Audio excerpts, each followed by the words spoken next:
자, 여기 제가 4개 나와 있는 거 위에 하나를 더 썼습니다. 그래서 5개를 썼는데, 이 글자는 이제 발글명, 이름명, 목숨명, 울명, 그런명, 다 이렇게 그 명이라는 음가를 가지고 있습니다. 자, 반복되지만 또 말씀드릴 수 있는 것은 이들은 반드시 명이라는 음가를 가짐으로써 그 글자가 나타내려고 하는 박다, 이름, 목숨, 운다, 그릇이라는 뜻을 나타내기가 최선이다. 이런 것들을 우리가 서로 알 수 있는 거죠. 그리고 이런 거에 대해서 서로 우리가 지금 교감이 되어야 그 한자 이해가 비교적 더 밝아집니다. 자, 이 중에서 우선 가장 쉬운 울명자를 한번 먼저 말씀을 드리겠습니다. 이 울명이라고 할 때 이 운다는 것은 새가 운다라는 뜻입니다. 새울명 이렇게 하기도 하죠. 자, 그러면은 새가 운다는 것으로부터 우리가 얻어낼 수 있는 게 뭐가 있을까요? 새가 운다. 아까 말씀하신 내용과 똑같습니다. 각각 식물도 짐승도 다 자기 목소리를 가지고 있다는 거죠. 자기 소리를 가지고 있다는 거죠. 그래서 새라고 하는 것은 그 새가 새의 울음소리를 보고 우리는 그 새가 무슨 새인지를 알 수가 있어요. 뻐꾹뻐꾹, 아, 뻐꾹이. 지지배배, 제비. 종달종달, 종다리. 뜸북뜸북, 뜸북이. 그래서 이것으로부터 우리가 알아낼 수 있는 것은 새는 자기의 울음소리로 자신을 드러낸다. 예. 그러니까 새는 자기 울음소리로 내가 누구라는 것을 밝히는 거예요. 그래서 이것을 이제 이렇게 정리해 볼 수 있습니다. 새는 새 울음소리로 자기를 드러낸다.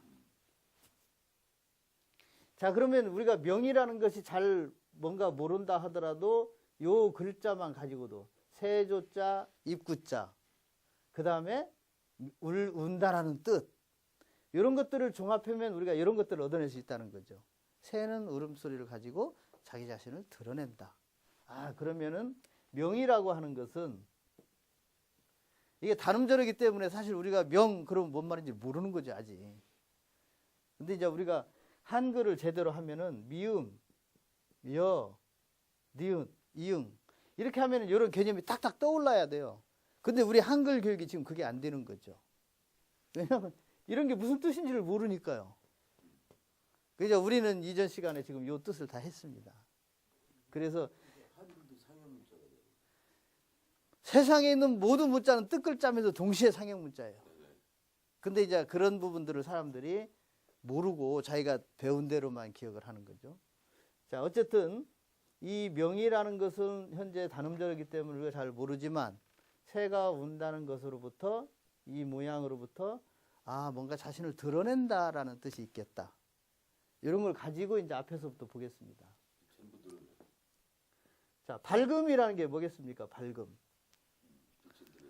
자, 우리가 사실은 눈이 밝아서 이런 것들을 보는 줄 알지만 빛이 없다면 우리는 아무것도 볼 수가 없습니다. 그래서 결국에 이런 사물들을 다 드러내는 것은 밝음 때문에 그렇습니다. 그래서 해와 달의 밝음 때문에 세상 만물이 드러난다. 이렇게 이제 이 모양과 뜻과 소리로부터 우리는 이런 뜻을 읽어낼 수가 있다는 거죠. 밝음. 밝음이라고 하는 것은 이 세상에 있는 것들 다 드러나 보이게 한다. 자, 그럼 우리가 이제 유추할 수 있습니다. 왜냐하면 이 이름은 다 우리들이 다 이름 하나씩 가지고 있잖아요. 이름은 뭘 드러낼까요? 유추할 수 있죠? 자, 조옥구라고 하는 이름은 2015년도에 조옥구라는 이름은 아, 그 사람 한자 공부했대야. 뭐 역사학자로서 한자 공부해가지고 한자 한대. 이게 바로 저의 이름입니다. 그러니까 제가 태어나면서부터 지금 오기까지 제가 어디에 이르렀다. 제 이름은 그걸 말해주는 거죠. 인터넷에 조옥구를 치면은 인터넷에 나온다. 아, 그 사람이 이런 사람이구나. 제 이름이 저라고 하는 이 실체를 드러낸다는 거죠. 그래서 이 이름이라, 우리의 이름이라고 하는 이 말이 무슨 뜻이냐면 어디에 이르렀다 이런 뜻이에요. 그리고 그것이 글자 속에 그대로 담겨 있죠. 저 위에 있는 것이 전역석자잖아요. 근데 전역석자는 이렇게 사람의 발이에요, 발. 이게 발이니까 뭐겠어요? 걸어서 지금 여기까지 온 거죠. 제가 예를 들어서 60이 되었으면 60이 된 만큼 이렇게 걸어서 지금 온 겁니다. 그래서 이 현재 여기에 내가 와서 머무르는 이곳이, 내가 이르러 있는 이곳이 나의 이름이에요. 그러니까 이름은 그 사람을 드러내는 거죠. 예를 들어서 우리 다들 이름이 있는데 그 이름을 딱 드러내면 다른 분들이 아, 그분은 이런 분 다 이렇게 알잖아요. 이름만으로도. 모습은 혹시 못 보셨더라도. 그래서 이름은 각각 사람들을 드러낸다. 그 사람이 어떤 사람인지를 드러내준다. 그리고 이름이라는 말은 이르렀다라는 말이다. 이런 걸 알 수 있고요. 그 다음에 이제 목숨명자입니다. 목숨명.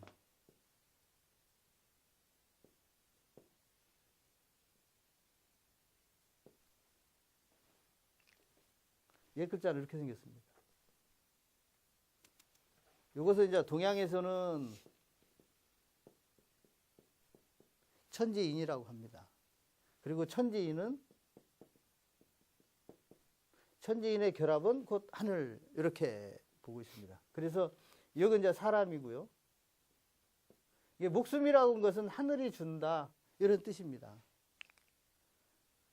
자, 여기서도 이제 이 글자를 하필이면은 명이라고 부른다. 그럼 무슨 뜻이겠어요? 하늘에서 준 그 목숨이 나를 드러낸다. 만약에 그게 끊겨버리면 나는 없는 거죠. 그래서 목숨이라고 하는 것은 개개의 생명체들을 드러나게 해준다. 이런 뜻이 있습니다. 그 다음에 이제 이게 그릇입니다. 그릇. 그릇. 옛 글자는 이제 이렇게 해서 요 글자를 이제 이렇게 만드는 건데, 그릇이란 거 제가 여기다 컵에다가 지금 물을 담아왔는데 일반적으로 컵이 중요하겠어요? 안에 담는 게 중요하겠어요? 그런 거, 그릇의 속성이 바로 그겁니다. 그릇은 반드시 그 안에 있는 것들을 더 빛나게, 드러나게 해주는 그런 속성이 있어요. 그래서 그런 것을 나타내기 위해서 그릇을 명이라고 합니다. 그리고 명이라는 말은 우리가 요 밝을명이라는 여기에서 보면 박다라는 것은 옛날에는 이렇게 썼어요. 박. 그리고 요 박과 명의 관계를 이야기해 주는 것 중에 뭐가 있냐면 우리말에 그 명태를 북어라고 하죠. 북어. 북어. 명태가 왜 북어가 되는지 누구도 모르더라고요. 근데 이 북이라는 말이 무슨 뜻이냐면 이런 뜻이에요. 북. 우리가 동서남북 할 때 저 북. 저건 무슨 뜻이냐면 이 밝음이 있는 쪽, 해가 있는 쪽 이런 뜻이에요. 그래서 이걸 우리가 등 그러잖아요. 근데 사람의 뒤도 등 그러잖아요. 이게 모두 뭐냐면 해가 있는 쪽이라는 뜻이에요. 밝다. 밝음이 있는 쪽. 요 박을 이제 발음하기 어려우니까 북어라고 해버리죠. 그리고 실제로 동서남북 할 때 북도 같은 개념이에요. 이래서 요 말 속에 명자의 의미가 그대로 담겨 있는 거죠. 명이라고 하는 것은 북이다. 북은 박이다. 아, 박이 명이다. 밝음이 명이다. 이게 밝음을 다른 말로 명이라고도 한다. 이렇게 말할 수 있어요. 어쨌든 이 밝음 때문에 이 세상이 다 드러납니다. 그래서 이 세상의 근원을 빛이라고 이렇게 말하는 거죠.